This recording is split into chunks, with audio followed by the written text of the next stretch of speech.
The cobblestone street of Havenwood was a curated dream, a postcard-perfect lane where history was polished for tourist consumption.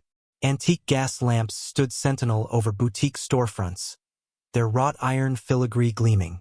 The air, usually thick with the scent of baking bread from the corner pâtisserie and the sweet perfume of wisteria clinging to brick walls, carried a new, artificial tension. At the heart of it all was Alara, a woman who seemed as rooted to the street as the ancient stones themselves. Her flower stand was a small, humble affair. A weathered wooden cart with 3 galvanized steel buckets overflowing with daisies, lavender, and the occasional defiant sunflower. To most, she was a fixture, a silent, gray-haired woman whose presence was as predictable and overlooked as the sunrise. Today, however, she had become an obstruction. Jet Rider, a man whose entire existence was filtered through the lens of a smartphone, saw her not as a person but as a flaw in his composition. He was all sharp angles and manufactured nonchalance, his hair artfully disheveled, his designer-ripped jeans a testament to expensive carelessness. He was midstream, his face contorted into a practiced pout of sincerity as he spoke to his phone, propped on a miniature tripod. "It's about authenticity, you guys," he was saying, his voice a smooth, vapid baritone that slid over the historic square like oil on water. "It's about finding the real, the raw, the unfiltered." He gestured grandly at the sun-drenched facade of the old library behind him, but his performance was cut short. Alara, moving with the slow, deliberate grace of her 82 years, had stepped into the edge of his frame to offer a daisy to a little girl. The shift in Jet's demeanor was instantaneous and brutal. The mask of enlightened Zen crumbled, revealing a sneer of pure petulance. "Cut!" he snapped at his hovering cameraman, a nervous young man named Leo. Jet's eyes, moments before soft and inviting for his audience, narrowed into venomous slits. He fixed them on Alara. "Excuse me," he began, his voice dripping with condescension. "Do you mind? We are trying to create something here." Alara, startled, looked up from the little girl's smiling face. Her own features, a delicate map of wrinkles etched by time and sorrow, registered a quiet confusion. She clutched her small bouquet of daisies, her knuckles pale. "I'm sorry, young man," she said, her voice thin but clear, like the chime of a distant bell. You were just ruining my shot," he interrupted, stepping toward her, his phone now in his hand, recording. He knew this was content gold. Conflict drove engagement. "Do you have any idea how much this setup costs? How many people are waiting for this drop?"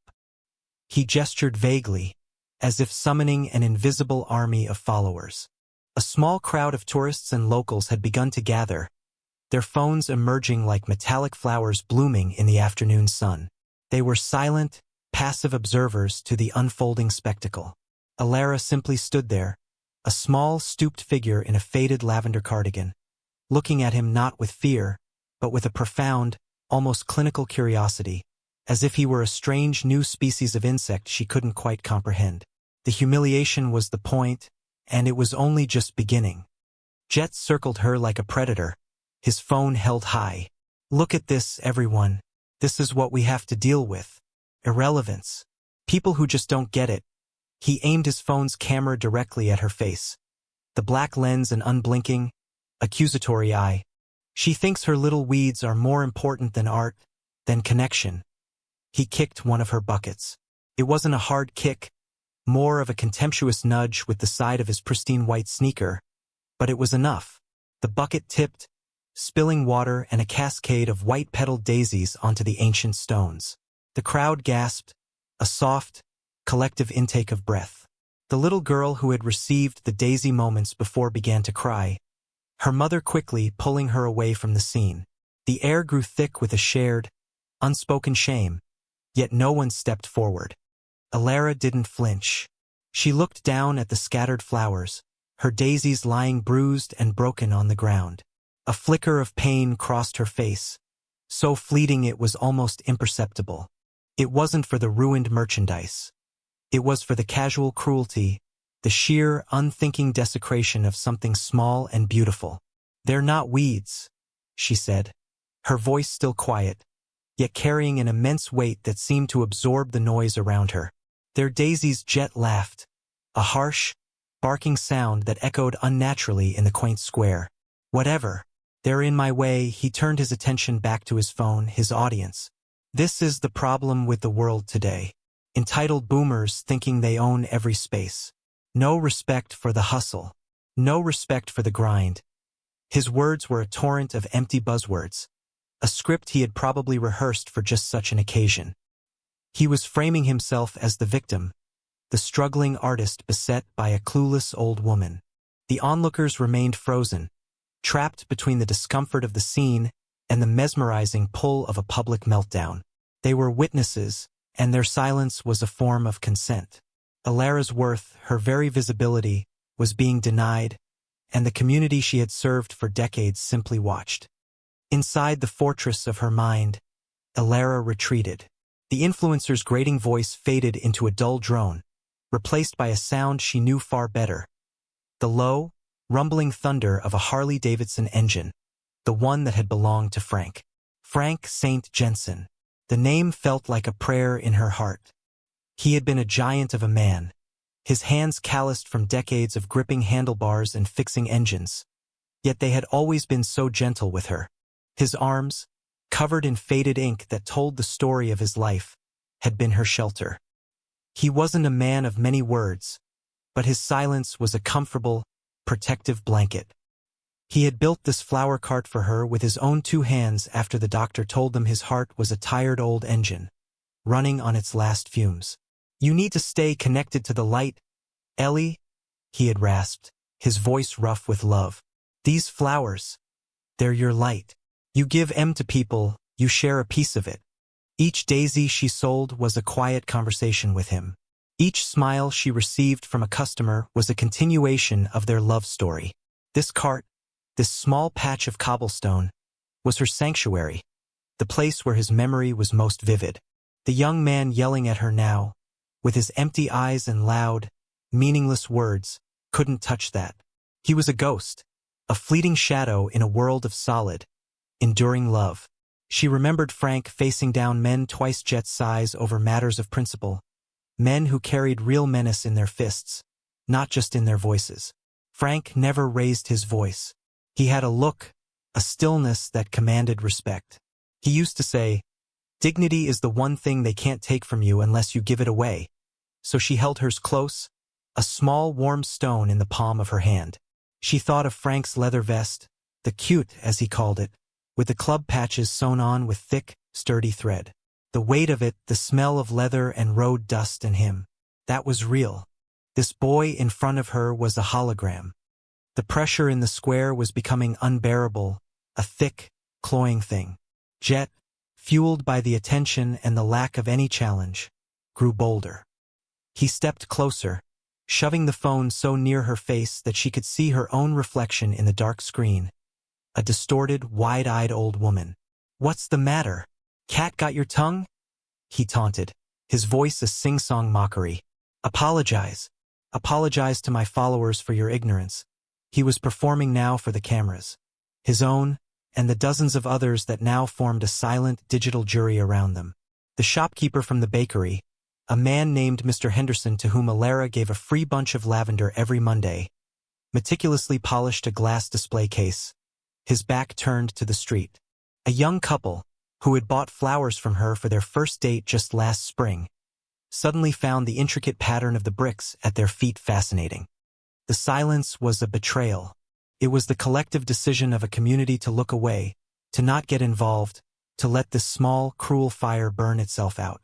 Each averted gaze was a small stone added to the wall being built around her. Alara felt a profound loneliness descend, a coldness that had nothing to do with the afternoon breeze. It was the chilling recognition that, to these people, she was disposable. Her quiet, daily acts of kindness. A flower for a crying child, a kind word for a lonely tourist, a sympathetic ear for a harried shop owner, had evaporated, leaving no residue of loyalty. She was enduring not just the bully in front of her, but the crushing weight of their collective indifference. She stood straighter, her spine a thin, resilient reed against a gale-force wind. She would not give him the satisfaction of her tears. She would not give him the apology he craved. She would give him nothing he could use. Her silence was her shield, her dignity the only weapon she possessed. In that moment of profound isolation, something shifted within Alara. The memories of Frank were not just a comfort. They were an instruction. He never met cruelty with cruelty. He met it with an unassailable sense of self. He would absorb the anger, let it break against the rock of his integrity, and offer back something unexpected, an act of grace. With a slow, deliberate movement that drew every eye, Alara bent down. Her joints protested, but she ignored them. She reached past the spilled water, her wrinkled fingers searching among the fallen blossoms. She found one daisy that was only slightly bruised, its white petals still mostly intact, its yellow center a small, defiant sun. She picked it up, her touch as gentle as if it were a wounded bird. She rose to her feet, her gaze locking with Jet's. She held out the single daisy. "For your troubles," she said. Her voice was not sarcastic. It was not angry. It was imbued with a strange and unnerving sincerity, a deep, quiet pity for the furious, empty young man in front of her. The offering was a small, breathtaking act of defiance. It was a refusal to participate in his ugly world, a quiet insistence on her own. She was not just offering him a flower. She was offering him a chance at grace, a path out of his own rage. For a second, the sheer unexpectedness of the gesture stunned him into silence. His face, a mask of performative outrage, flickered with confusion. But the instinct for conflict was too deeply ingrained. Contempt won out. With a disgusted scoff, he slapped the flower from her hand. The daisy fluttered to the ground, its stem broken, its small moment of beauty extinguished. The act was so pointlessly cruel, so utterly graceless, that it finally broke the spell of the crowd's passivity. The slap that sent the daisy to the ground echoed louder than any shout. It was a definitive act, a line crossed. The collective mood of the square, once a mixture of mild amusement and detached curiosity, curdled into something else. The snickers had long since died, replaced by a low, uneasy murmur that rippled through the onlookers. A woman in the front row lowered her phone, her face tight with disapproval. "That's enough," she said, her voice quiet but firm. Mr. Henderson, the baker, finally turned from his window, his face a thundercloud of shame and regret. He wiped his hands on his apron and took a step toward his doorway. The illusion of Jet as a wronged artist was shattered, replaced by the stark reality of a bully tormenting an old woman. People began to turn their phones on him, but the angle had changed. They were no longer documenting his content. They were documenting his cruelty. The whispers grew louder, more distinct. She offered him a flower. "He's a monster. Leave her alone." Leo, the cameraman, looked deeply uncomfortable, his eyes darting between his employer and the increasingly hostile crowd. "Jet, maybe we should just go," he mumbled, lowering his own camera slightly. Jet, however, was too high on the adrenaline of the confrontation to notice the turning tide. He saw their attention not as condemnation but as victory. "Yeah, you see?" he shouted, spinning to face the crowd. "You see the disrespect?" But his words rang hollow. He had lost them. The sympathy he had tried to manufacture had backfired spectacularly, and in its place was a burgeoning, unified respect for the silent, dignified woman he had tried so hard to break. Then came the sound. It started as a low, guttural vibration. A tremor felt more in the chest than heard with the ears. It was a sound that didn't belong in the quaint, manicured world of Havenwood. It grew steadily, a deep, syncopated growl that seemed to come from the very earth. The ground began to vibrate, the windows of the boutique shops rattling softly in their frames. The murmur of the crowd died instantly, replaced by a tense, fearful silence. Heads turned in unison toward the mouth of the cobblestone street. The sound crested into a deafening roar, a wave of mechanical thunder that drowned out all else.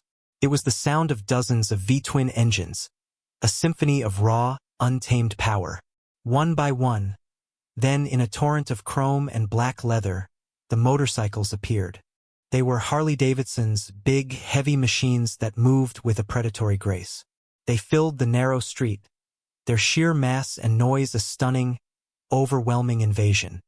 At the front of the pack rode a man who seemed carved from granite and time. His beard was a thick cascade of gray. His eyes, set in a face weathered by 1,000,000 miles of open road, held a formidable calm. On the back of his leather vest, and on the backs of all the others, was the unmistakable emblem. A grinning skull in a winged helmet. The Hells Angels had arrived. They parked their bikes with a practiced, intimidating precision, forming a perfect, impenetrable crescent around the square, their headlights a row of accusing eyes. They cut their engines in near unison, and the sudden, profound silence that followed was more terrifying than the noise had been. They didn't speak. They just sat, their presence a solid wall of unspoken menace. The leader swung a leg over his bike and dismounted. He moved with a slow, deliberate purpose that commanded absolute attention. He walked past the terrified crowd, past the pale and trembling Jet, and didn't give him a single glance. He walked directly to Alara. The leader, a man the world knew as Sarge, stopped in front of Alara. The sheer physical contrast between them was staggering. The massive, leather-clad biker and the tiny, frail woman in her lavender cardigan. But he approached her with a gentleness that was utterly disarming. He reached out, his calloused, tattooed hand gently taking her small, trembling one. "Ellie," he said, his voice a low, gravelly rumble that was surprisingly soft. "You okay?" Alara looked up at him, and for the first time, a tear traced a path down her wrinkled cheek. She nodded, unable to speak. It was a nod of relief, of exhaustion, of profound, heartbreaking gratitude. Sarge gave her hand a reassuring squeeze before turning to face the assembled crowd. His gaze was cold steel.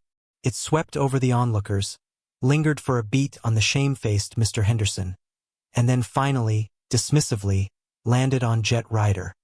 "This woman," Sarge began, his voice now booming, resonating off the old brick buildings, "is Alara Jensen. To us, she's Ellie. Widow of Frank St. Jensen." A murmur of recognition, of dawning comprehension, went through the bikers. They sat up straighter on their bikes, their expressions hardening. "Saint was a founding member of our charter," Sarge continued, his eyes never leaving the crowd. "He was our brother. He taught us what words like honor and respect actually mean. Words that people like this," he flicked a dismissive thumb toward Jet, "use as props for their little videos." He then looked down at the spilled flowers, his jaw tightening. "Frank built that cart for her. He told her it was her way to keep sharing light after he was gone. He died pulling one of our younger brothers out from under a sliding truck. He gave his life for one of us. And this woman, his Ellie, has been our charter's heart and soul ever since. She is family, and we protect our family." The truth landed with the force of a physical blow. Alara wasn't just a random old woman. She was their matriarch, the cherished relic of a fallen hero, a queen in their world of leather and steel. The community's silence now seemed not just cowardly, but sacrilegious. The bikers moved as one organism, a silent, coordinated force. They dismounted their bikes without a word, their heavy boots thudding on the cobblestones. They didn't rush. They didn't shout. They simply moved with an overwhelming, deliberate purpose that was far more terrifying than any overt threat. They formed a silent, living wall around Alara and her little cart, their broad, leather-clad backs facing outward, a human shield against the world that had just failed her. Jet and Leo were trapped inside this circle of quiet menace, their faces ashen. One of the bikers, a mountain of a man with a long, braided beard, knelt down.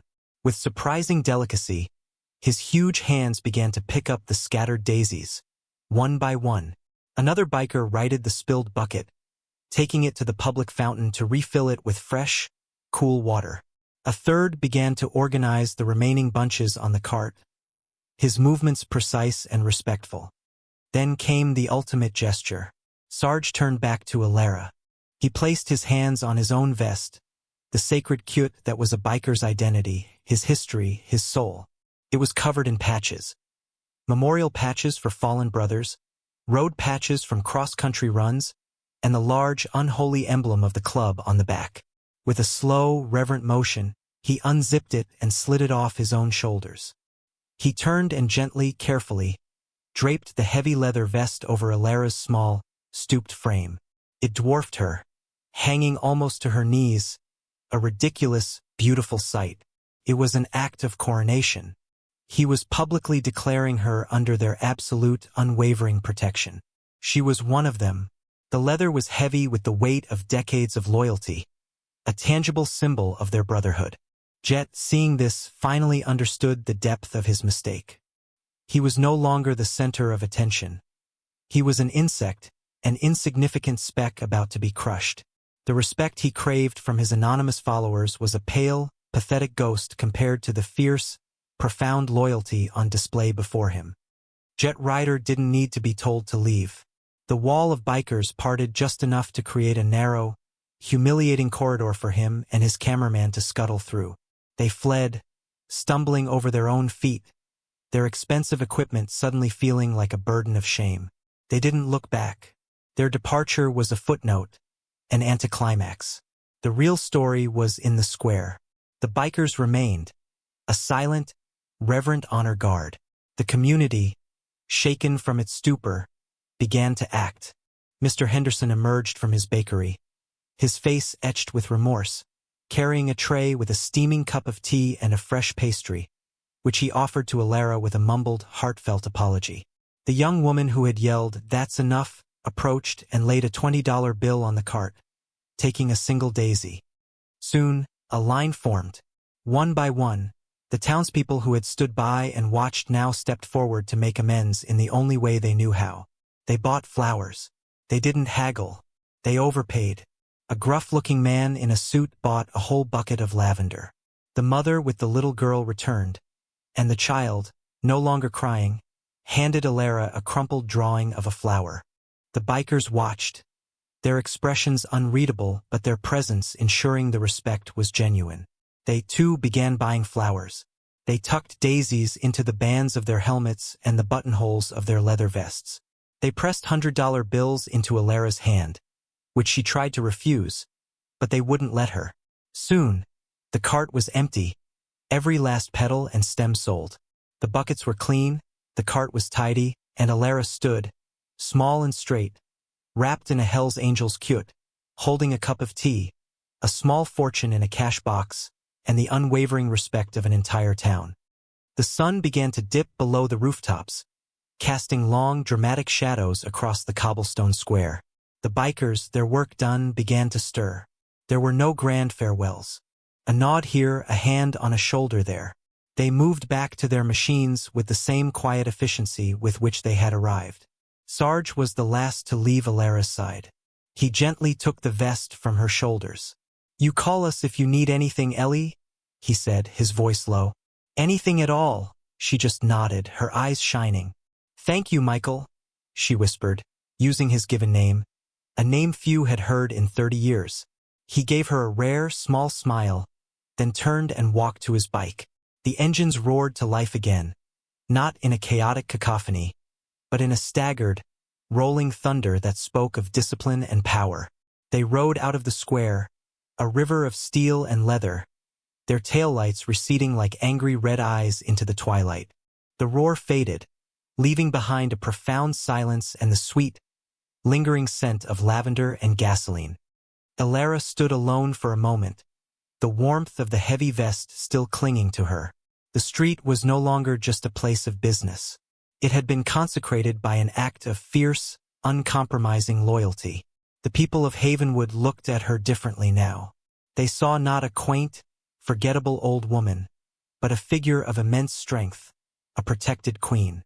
Mr. Henderson insisted on helping her pack up her empty cart, his hands fumbling and eager. The final image, as the last light of day painted the sky in shades of orange and purple, was of Alara, pushing her cart home, her back straight, her head held high. The cobblestones beneath her feet seemed to shine a little brighter, as if the respect she had so quietly earned had polished them clean. The quiet flower lady of Havenwood was invisible no more. Her dignity, defended by an army of unlikely angels, had transformed not just her world, but the heart of the entire town.